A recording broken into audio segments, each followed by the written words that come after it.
Posso pegar outro microfone ou continua com esse? Continua? Tá de boa? Então vamos lá. Vamos ler o texto? 2 João, verso 3. O texto diz assim: a graça, a misericórdia e a paz da parte de Deus Pai e de Jesus Cristo, seu Filho, estarão conosco em verdade e em amor. Vamos ler de novo? A graça, a misericórdia e a paz da parte de Deus Pai e de Jesus Cristo, seu Filho, estarão conosco em verdade e em amor. Essa noite eu quero falar sobre isso com vocês aqui. Verdade e amor. Quero trazer aqui 2 ilustrações. Tenta acompanhar comigo aqui. A primeira é a seguinte: pensa numa criancinha muito fofinha. Minha filha ainda não nasceu, a gente quer que ela nasça logo. Pensa numa criancinha assim, toda fofinha, 1 ano e meio mais ou menos de idade, e ela faz um desenho todo amoroso, e ela quer mostrar para sua mãe esse desenho. Aí ela faz, aí a mãe pega aquele desenho, aí a mãe toda curta e grossa do jeito que é, mas verdadeira, chega e fala assim: nossa filha, poxa, esse desenho não está bonito, não está simétrico, tem um monte de rabisco aqui, o que você estava querendo fazer com isso aqui quando você me mostrou? Essa mãe, ela está sendo totalmente verdadeira, correto? Ela está fazendo uma análise fria do desenho que a filhinha fez. Porém, ela não está sendo nem um pouco amorosa. Aí agora pensa na outra cena. Pensa na mesma filhinha que chega para a mãe e mostra esse desenho. Aí a mãe, com aquele coração totalmente derretido, pega aquele desenhozinho e faz todos os elogios possíveis para a filhinha. Filhinha, esse desenho é o desenho mais lindo que eu já vi na minha vida. Isso é uma obra de arte, isso aqui é perfeito. Eu nunca vi um desenho tão bonito, tão maravilhoso assim. Eu acho que se a gente vender esse desenho, a gente vai ficar até milionário. Esse desenho é lindo demais. Essa mãe, ela está sendo completamente amorosa, coração totalmente amolecido. Eu acho que eu vou ser assim com a minha filha. Eu vou ser assim, porém, talvez ela não esteja sendo totalmente verdadeira. Eu acabei de tentar ilustrar 2 situações que eu e você já vimos várias vezes na nossa vida, ou já presenciamos, ou até já agimos assim. Situações em que ou parece que a gente só é verdadeiro, ou só vê alguém sendo totalmente verdadeiro, mas sem amor nenhum, ou alguém que, com base num amor talvez fictício, ou da própria cabeça, ou inventado pela nossa sociedade, tem só o amor, mas também não consegue ter verdade nenhuma, ou naquilo que fala, ou naquilo que faz, ou naquilo que apresenta. A gente já agiu assim em alguns momentos da vida, e a gente provavelmente já viu pessoas agindo assim. Eu já ouvi pessoas querendo às vezes justificar a sua grosseria, dizendo: eu sou assim mesmo, eu sou verdadeiro, pô, eu não vou ficar de enrolação, eu falo logo na cara mesmo. Querendo mascarar um jeito ruim de ser, com base numa pretensa verdade, ou falsa verdade. Por outro lado, eu também já vi pessoas com base às vezes nesse amor, nessa coisa totalmente amolecida, dizendo: a gente tem que ser assim com todo mundo, a gente tem que agir com amor, como se às vezes o amor não requeresse da gente, em alguns casos, uma postura firme, uma postura às vezes dura, uma postura verdadeira de fato. Quando a gente vai para a palavra, a gente vai perceber que, biblicamente, esse dualismo não existe. Esse dualismo entre verdade e amor, como se verdade e amor fossem ideias opostas, ou antagônicas, ou talvez antitéticas. Biblicamente, a verdade caminha de mãos dadas com o amor. Verdade não existe sem amor, e amor não existe sem verdade. Um não existe sem o outro. A palavra ensina para a gente que não existe verdade sem amor, e não existe amor sem verdade. E eu quero mostrar isso para vocês aqui essa noite, especialmente nesse verso que a gente leu. A palavra diz para a gente acabou de ler: a graça, a misericórdia e a paz da parte de Deus Pai e de Jesus Cristo, seu Filho, estarão conosco em verdade e em amor. Sabe qual é o contexto dessa epístola aqui que João está escrevendo para os seus irmãos? João, o apóstolo João, o mesmo que escreveu o Evangelho segundo João, ele está preocupado com a chegada de alguns missionários ou de alguns falsos mestres entre esses irmãos que estavam agora recebendo essa carta nas suas mãos. João, na segunda epístola, ele vai retomar o mesmo assunto que ele já estava falando na primeira carta, mas agora ele vai focar na preocupação que ele sente com a hospitalidade desses irmãos a possíveis falsos mestres.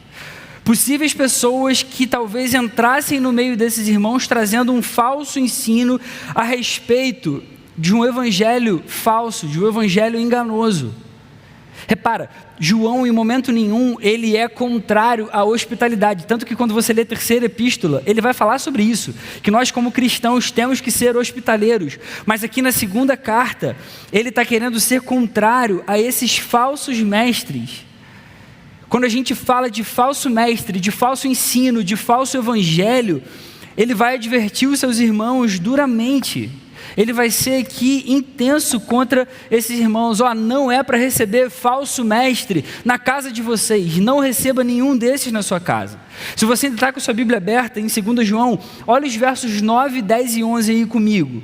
Olha o que ele está falando lá no meio da carta. Olha, todo aquele que não permanece no ensino de Cristo, mas vai além dele, não tem Deus. Repara o que ele está falando. Quem permanece no ensino tem o Pai e também o Filho. Não existe um ensino só com o Pai. Não existe um ensino com o Filho que não seja esse, que foi revelado a cada um de nós. E ele vai dizer, se alguém chegar a vocês e não trouxer esse ensino, não o recebam em casa, nem o saúdem. Não é nem para falar, oi, tudo bem? Oi, como é que você está? Só para começar uma conversa e depois, não vou receber não.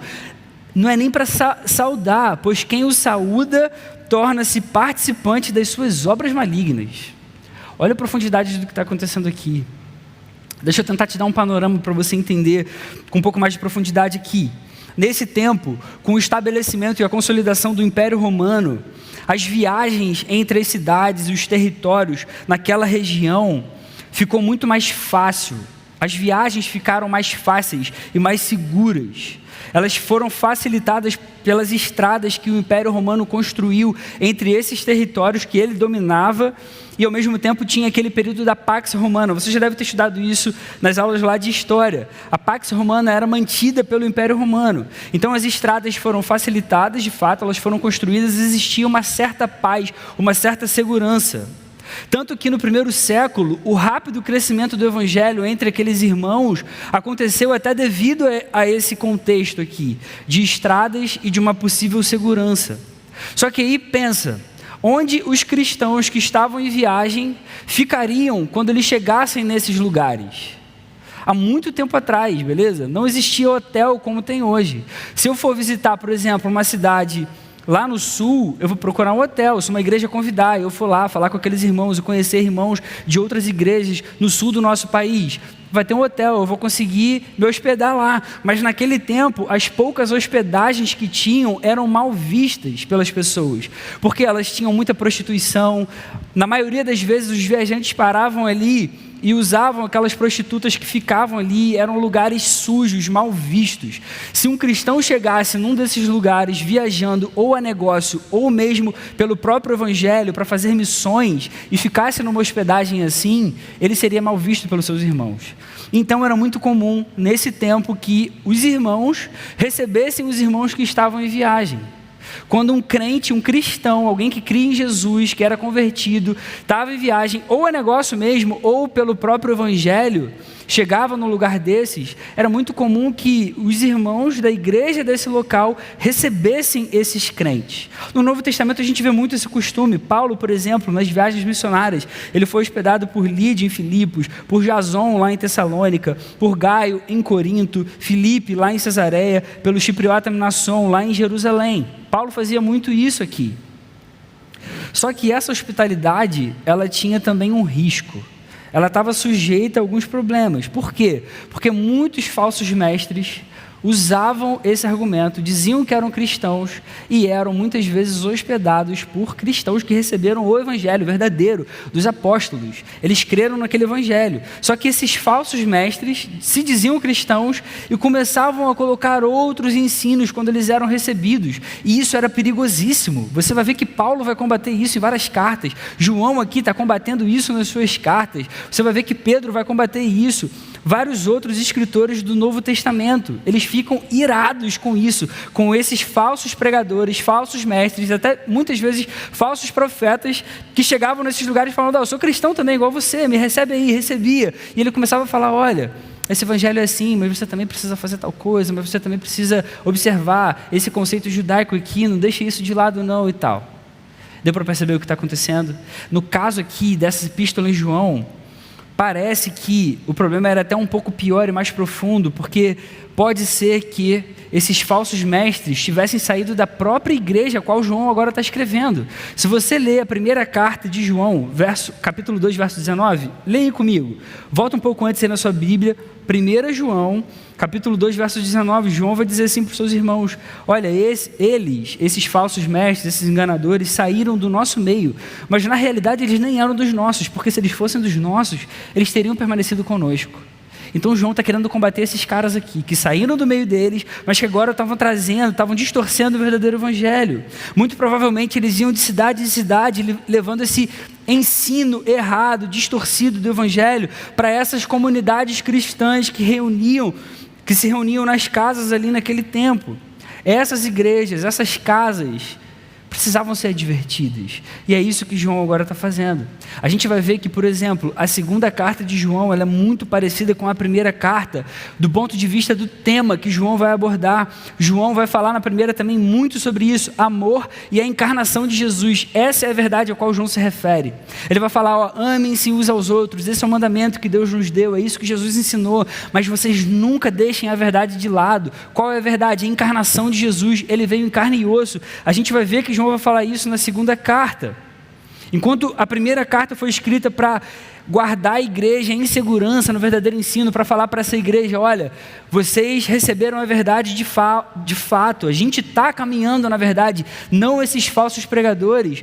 Na segunda, João já vai escrever reforçando isso que ele estava falando na primeira carta, mas agora querendo advertir essa igreja: olha, não recebam esses falsos mestres na casa de vocês, nem saúdem essas pessoas. Quem faz isso não pertence a Deus. É isso que João está fazendo. É com isso em mente que a gente precisa ler essas epístolas de João, especialmente a segunda e a terceira, que são muito curtas, mas a gente precisa ter isso em mente.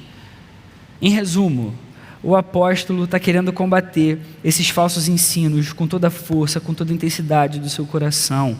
O principal falso ensino a que ele se refere era o de que Jesus não tinha vindo em carne e osso. A gente vai ver isso nos versos 7 e 8 aí da segunda carta. Lê comigo aí, versos 7 e 8. Olha o que João vai escrever. De fato, muitos enganadores têm saído pelo mundo, os quais não confessam que Jesus Cristo veio em corpo. Esse é o falso ensino. E ele vai dizer: tal é o enganador e o anticristo. Tenham cuidado para que vocês não destruam o fruto do nosso trabalho, antes sejam recompensados plenamente. Esse é o falso ensino. Olha, tem gente que agora está falando aí para vocês que Jesus não veio em carne e osso. Ou seja, eles começaram a defender que Jesus era totalmente Deus, ele não era humano. Mas se isso fosse verdade, toda a ideia da morte e ressurreição de Jesus não valia mais de nada para esses cristãos. Porque a garantia que eles tinham que eles ressuscitariam no último dia era justamente o fato de Jesus, sendo humano, morreu e ressuscitou. E ele pagou então a dívida que eu e você tínhamos, que aqueles cristãos tinham também. Isso é importante demais. O evangelho, ele é tão perfeito e ele é tão poderoso do jeito que é, na sua simplicidade, no seu conteúdo, que qualquer coisa que a gente mude pode fazer um estrago gigante, até mesmo na consequência daquilo que a gente mesmo crê. E é por isso que os apóstolos nesse tempo combatiam tanto os falsos ensinos a respeito do evangelho. Se você mexe uma vírgula, e nesse tempo assim, tiveram várias heresias. No caso aqui de João, ele vai rebater principalmente essa, de que Jesus não veio em carne e osso. Mas existiram várias heresias nesse tempo aqui que esses irmãos precisaram combater. A gente vai ver que o próprio apóstolo ele vai esclarecer o que é a verdade e o que é o amor. Verso 6 da segunda carta de João, ele vai dizer assim: e este é o amor, que andemos em obediência aos seus mandamentos. Como vocês já têm ouvido desde o princípio, o mandamento é este, que vocês andem em amor. O que é o amor e o que é verdade aqui para João? Ele deixa claro aqui. Amor é andar em obediência aos mandamentos. E verdade é a gente obedecer os mandamentos em amor. Uma coisa não vive sem a outra. Amar é andar em obediência a tudo aquilo que Jesus ensinou e agora os apóstolos estão ensinando para os seus irmãos. E verdade é exatamente o mandamento do Pai sendo praticado agora em amor. É o próprio ensinamento de amar uns aos outros, deles colocarem em prática esse amor, mas um amor de acordo com os parâmetros da verdade, da palavra de Jesus agora ensinada. Só nessa carta a gente vai ver que a palavra verdade aparece 4 vezes e amor aparece 3 vezes. Tudo isso para dizer isso. O tom da carta é amor e verdade. Verdade e amor. Uma coisa não existe sem a outra. Não dá para a gente amar profundamente sem os parâmetros da verdade. E não dá para a gente praticar a verdade profundamente sem o amor ordenado por Deus na prática dessa verdade. E a gente vai ver que todas as bênçãos então de Deus, especialmente da graça, da misericórdia e da paz, vão estar associadas a uma vida que vive em verdade e em amor, as duas juntas, simultaneamente. Veja só o que o apóstolo está falando aqui. O nosso amor um pelo outro, o amor de cada cristão no meio da igreja um pelo outro, não pode minar a nossa lealdade à verdade do evangelho, a verdade da palavra. Por outro lado, a gente nunca deve batalhar pela verdade, tendo um espírito áspero, cruel, sem amor, porque uma coisa está totalmente conectada com a outra. O que João está querendo ensinar é que a comunidade cristã, ela precisa ser caracterizada igualmente, simultaneamente, pelo amor e pela verdade e pelo amor. A gente precisa evitar muito essa perigosa tendência de ir para os extremos, como eu falei aqui no início, como se existisse um dualismo com essas duas ideias. Uma é totalmente oposta à outra. Se eu for verdadeiro, eu não consigo ser amoroso. Se eu for amoroso, eu não consigo ser verdadeiro. Não, isso é mentira. Biblicamente, uma coisa está totalmente ligada na outra.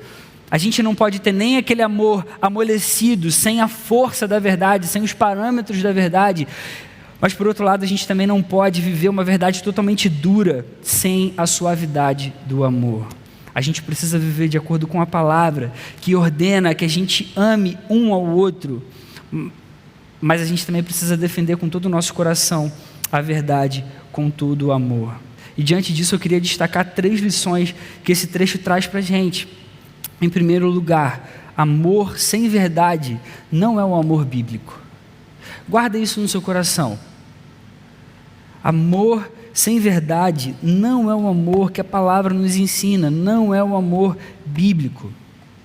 Veja, quando Jesus esteve entre nós e andou com seus discípulos, uma coisa que ele ensinou, é que todo mundo aqui já leu esse texto, a gente sabe isso com todo o nosso coração. Ele falou que ele era o caminho, a verdade e a vida. Jesus é a verdade. Ele era o verbo, ele era a palavra de Deus, ele encarnou e viveu entre nós. Jesus é a verdade de Deus. Ele é a palavra que se tornou homem, um ser humano. Repara que Jesus, ele não vai ensinar que ele é o amor. Calma que eu vou explicar, não fica doido aqui comigo agora nesse momento não. Jesus, ele é a demonstração do amor, mas quando ele vai ensinar o que ele é, ele vai dizer que ele é a palavra e ele é a verdade.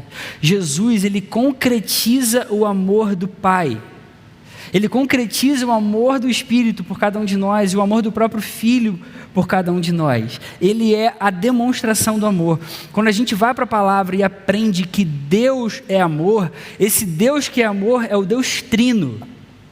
E ele é amor na medida em que o Pai ama o Filho e o Espírito, o Filho ama o Espírito e o Pai, e o Espírito ama o Filho e o Pai. Isso a gente vai resolver de uma forma um pouco mais filosófica e não teológica, e eu não tenho tempo para a gente entrar agora nisso, mas Deus é amor, porque o Deus Trino, na sua trindade perfeita, se ama desde a eternidade de uma forma maravilhosa e perfeita.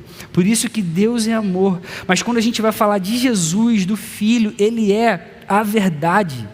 E João, aqui na epístola, ele vai confirmar que a verdade da encarnação de Cristo, ela acontece em Jesus, aquele Messias esperado que todo o povo de Israel aguardava por séculos e séculos, se concretizou em Jesus. E aí João vai aprofundar, vai dizer que quem nega essa verdade, está negando a verdade, está negando a própria verdade. A gente vai perceber que o perfeito amor se concretiza apenas se a gente crê que Jesus é o Filho de Deus.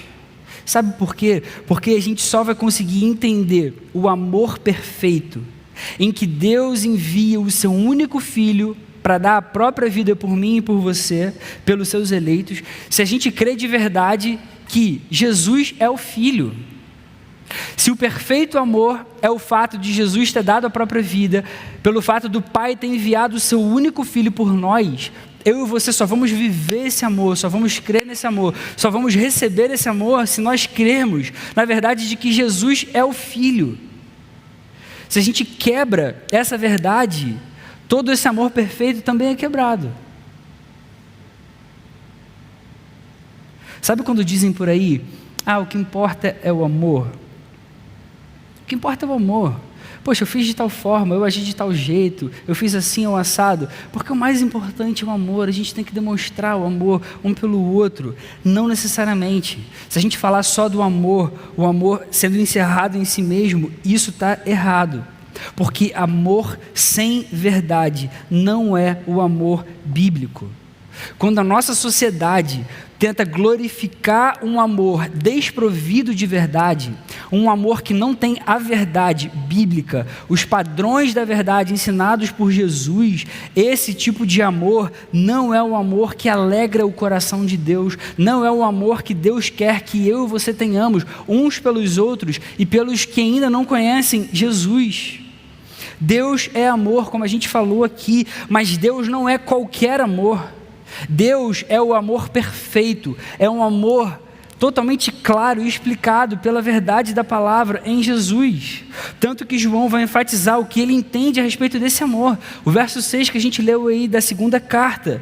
Este é o amor. Qual que é? Qual que é este amor? Que andemos em obediência aos seus mandamentos.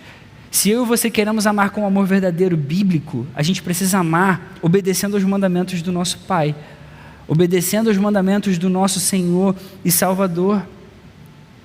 Ele está ensinando para a gente que a gente só vai demonstrar um amor verdadeiro, um amor profundo, se a gente praticar a verdade da sua palavra. Jesus é a verdade, Ele é a verdade, a sua palavra é a verdade. Se a gente coloca essa palavra em prática, se a gente aplica, se a gente vive isso no nosso dia a dia, se a gente coloca tudo isso que a gente vai aprendendo enquanto a gente lê a Bíblia todos os dias, se as pessoas começam a ver as nossas atitudes assim, obedecendo a palavra, a gente vai demonstrar que a gente ama de fato.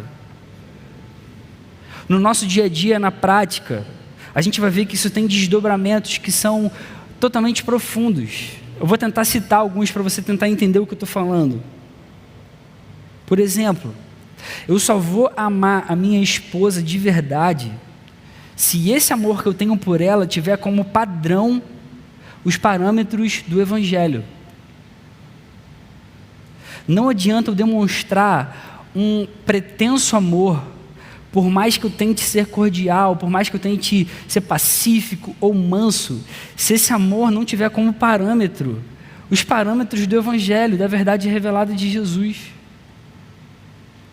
Eu só vou amar de verdade o meu amigo, eu só vou amar de verdade a minha família, eu só vou amar de verdade os necessitados, eu só vou amar de verdade os perdidos, se esse amor que eu sinto por essas pessoas estiver baseado na verdade do Evangelho. Se eu estiver amando com uma postura em que o meu coração faz isso para a glória de Deus, por exemplo. Se eu estiver amando com uma postura em que eu tiro toda a arrogância do meu coração e eu coloco os sentimentos santos, que tem como parâmetros a verdade do Evangelho. Se eu fizer isso, se eu tiver essa postura de amor, com o meu coração alegre, com o meu coração cheio de paz na presença de Deus, se eu colocar todas as atitudes e gestos e intenções que a palavra ensina para a gente que a gente deve ter. Todas as coisas que a palavra ensina para cada um de nós são a verdade sobre a vontade de Deus para nós e foram reveladas em Jesus.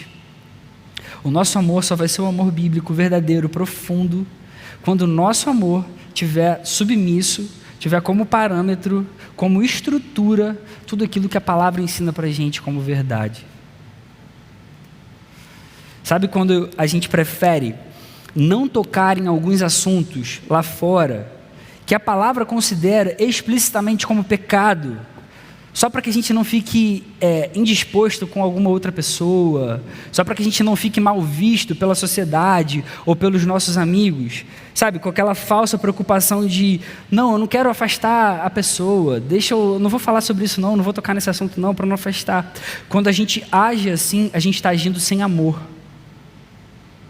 É isso que eu estou querendo dizer, porque o amor verdadeiro, ele precisa ser demonstrado, ele precisa ser praticado com os parâmetros da verdade. E com isso eu não estou querendo dizer que a gente não deva ser cordial, que a gente não deva ser manso e pacífico, porque esses de fato são parâmetros também para a gente mostrar e demonstrar o nosso amor com base na verdade. Mas existem coisas que são inegociáveis que a palavra ensina para mim e para você.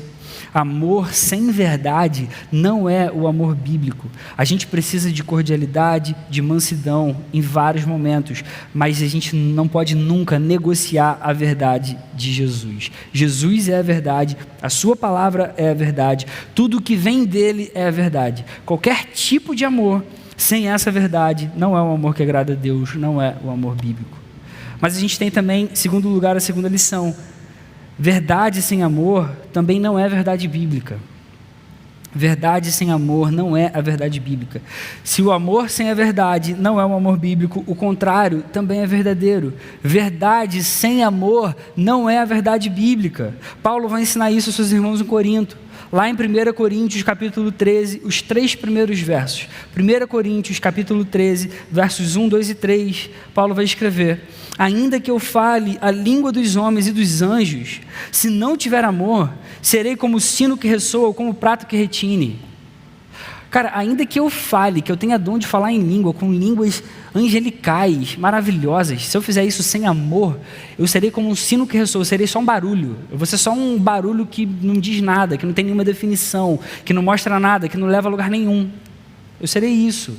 E ele vai continuar: ainda que eu tenha o dom de profecia e saiba todos os mistérios e todo o conhecimento e tenha uma fé capaz de mover montanhas, se não tiver amor, nada serei. Ainda que eu dê aos pobres, olha isso, ainda que eu dê aos pobres tudo que eu possuo e entregue o meu corpo para ser queimado, para ser martirizado, se eu não tiver amor, nada disso me valerá.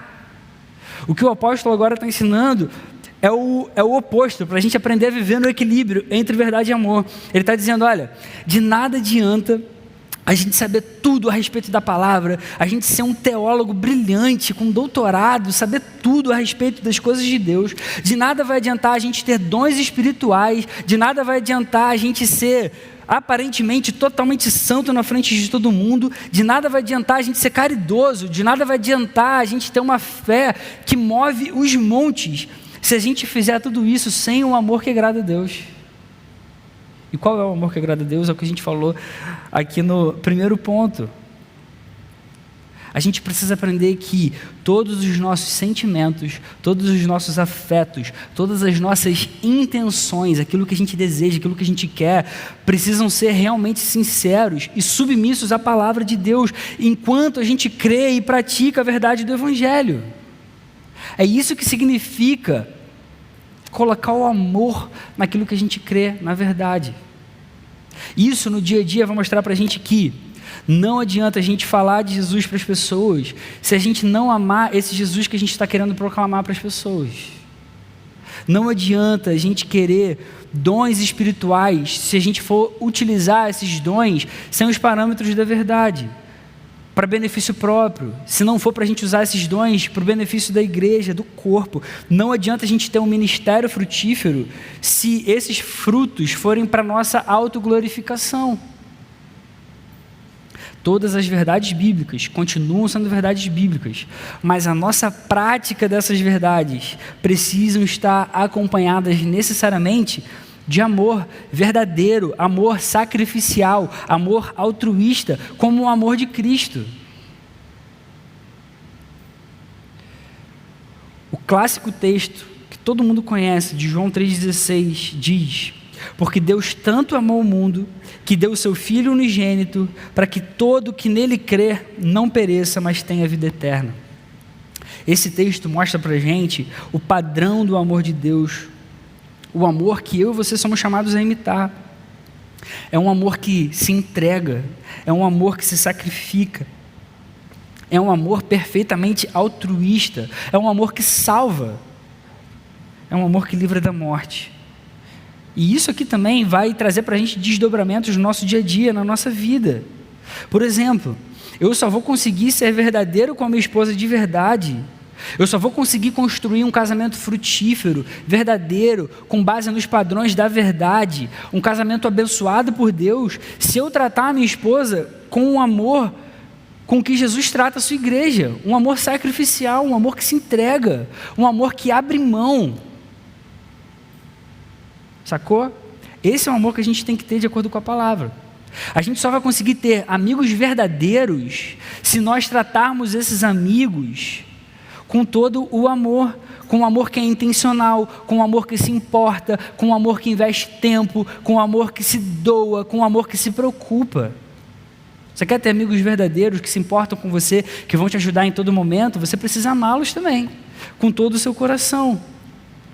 E à medida que a gente começa a colocar essas coisas em práticas, a verdade vai estar em nós e vai acompanhar a gente. Se a gente fizer essas coisas com amor, com intenção, com intencionalidade, com um coração desejoso, colocando todos os sentimentos, todos os afetos, todas as emoções que a palavra nos ensina a respeito do amor. Quais são esses sentimentos? A gente vai achar lá em 1 Coríntios 13, dos versos 4 ao 8. Paulo vai ensinar o que é o amor. Que amor é esse? Que sentimento é esse? É um sentimento? É alguma coisa? É uma ação? É uma atitude? Ele vai falar. O amor é paciente, o amor é bondoso, não inveja, não se vangloria, não se orgulha, não maltrata, não procura seus interesses, não se ira facilmente, não guarda rancor. O amor não se alegra com a injustiça, mas se alegra com a verdade. Tudo sofre, tudo crê, tudo espera, tudo suporta. O amor nunca perece, o amor nunca acaba.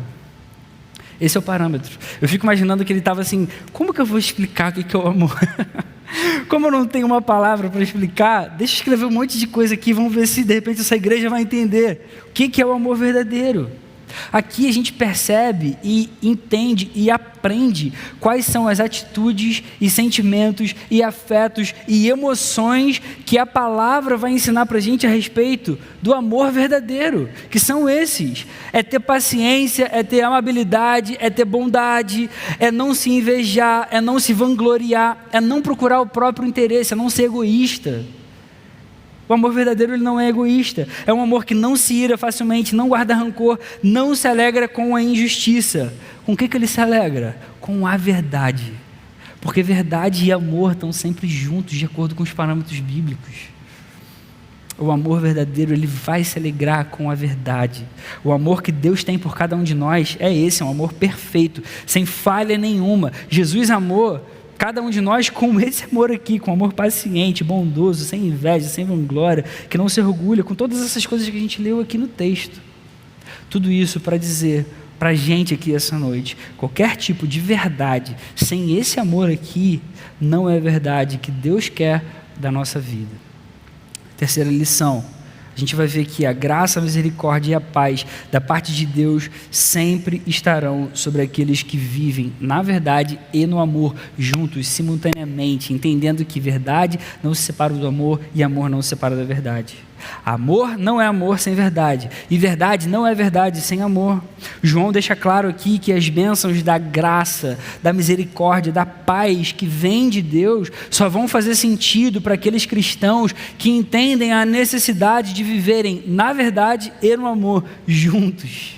E aqui você pode entender esse texto ou entendendo que a gente vai experimentar a graça, a misericórdia e a paz da parte de Deus, o Pai e o Filho, somente se a gente permanecer na verdade o amor, ou o oposto, ou que a graça, a misericórdia e a paz da parte de Deus e do Filho vão se expressar à medida que a gente vive na verdade e no amor. Tanto faz, você pode pensar qualquer uma das coisas. Agora, quer a verdade e o amor sejam as condições ou as consequências da relação entre a graça, a misericórdia e a paz, e o conjunto da verdade com amor, existe uma relação totalmente evidente entre essas duas coisas. Graça, misericórdia e paz estão totalmente ligadas a uma vida que vive na verdade e no amor. Seja isso consequência ou seja isso uma condição. Aqueles irmãos lá daquela igreja que João agora está escrevendo, eles ouviram e creram na verdade do Evangelho, que era o Cristo encarnado nesse momento, morto e ressurreto. Agora, a fé deles só faria sentido sendo agora colocada em prática na vida diária, enquanto eles viviam em amor uns com os outros. João estava querendo mostrar para eles que a igreja não ia subsistir, não ia se manter sem verdade e amor juntos. E uma vez que eles entendessem essas coisas, o próprio Deus os guardaria em paz, em graça e misericórdia. Ou, enquanto Deus guardava aqueles irmãos em graça, paz e misericórdia, naturalmente eles viveriam em verdade e em amor. Essas bênçãos elas vão estar sobre todos aqueles que vivem em verdade e em amor, como João vai escrever. Na prática, isso para mim e para você, sabe como é que a gente vê?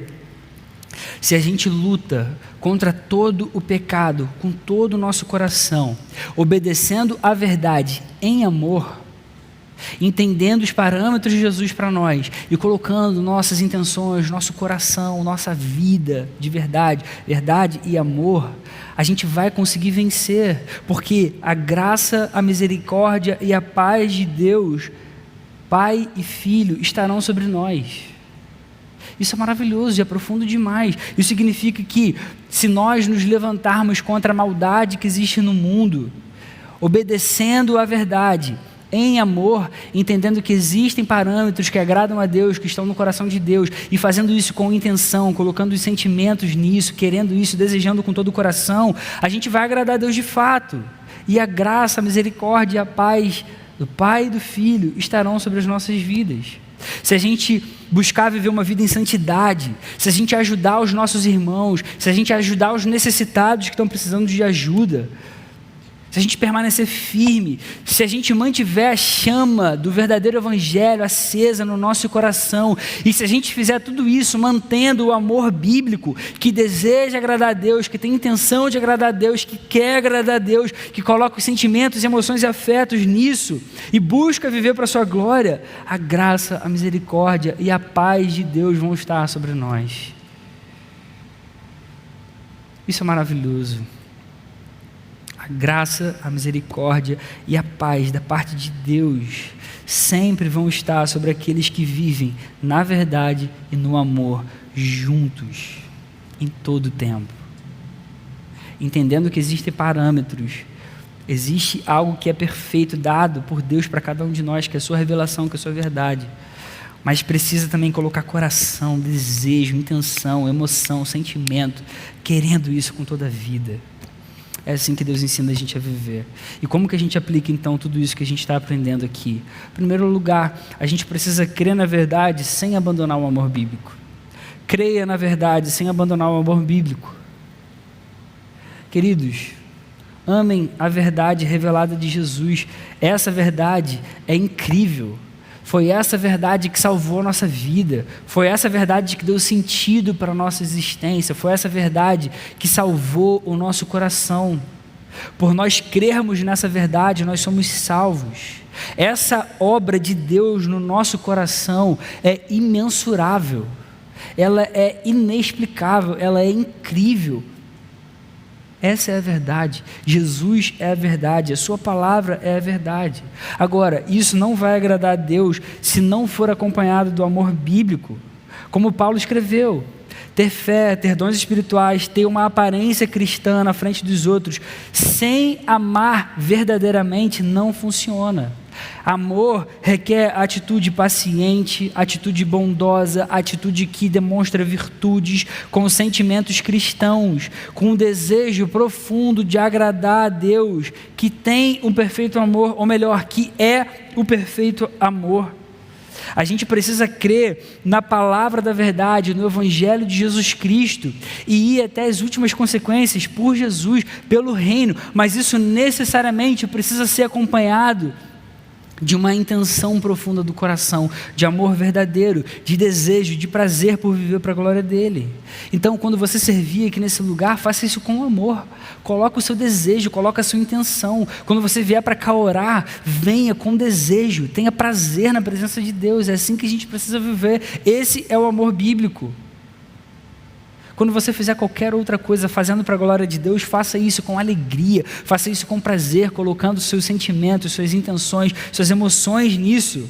Então creia na verdade e pratique essa verdade sem abandonar o amor bíblico.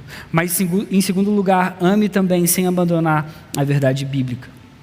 Aí aqui eu preciso dar uma palavra que é de fato, para a maioria de nós, no mundo que a gente vive hoje, no contexto que a gente vive hoje, a gente não pode cair na tentação de abandonar a verdade bíblica por aquele falso discurso do amor que o mundo está querendo impor para a gente. Às vezes é difícil, porque a gente não quer se indispor muito, a gente não quer ser visto como uma pessoa, às vezes, sei lá, dura para as outras pessoas. O mundo ele tem pregado por aí um amor que pode fazer qualquer coisa. Quantas vezes você já ouviu aquela frase? Siga o que seu coração mandar. Eu vou fazer o que meu coração está mandando. Eu vou fazer tal coisa. Eu vou fazer dessa forma.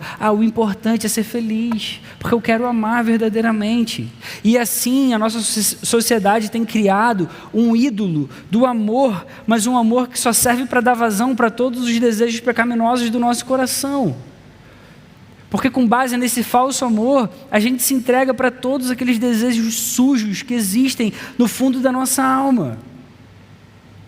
Biblicamente, a verdade nunca se afasta do amor. Então a gente precisa lutar para que a gente também nunca queira ficar bem com o mundo, em detrimento da verdade que libertou a nossa vida das trevas, que libertou a nossa vida desse inferno que eles agora estão. Toda vez que a gente evita falar a verdade para não ficar mal na frente das pessoas, a gente não está demonstrando amor. A gente precisa sim aprender a falar a verdade com amor, com cordialidade, com mansidão, com misericórdia, mas a gente tem que falar a verdade. Isso é pecado, porque a palavra ensina que é pecado. E isso é pecado, porque Deus revelou isso na sua palavra, que é eterna para mim. Eu não vou abrir mão. Olha, eu amo você, mas eu não vou abrir mão dessa verdade.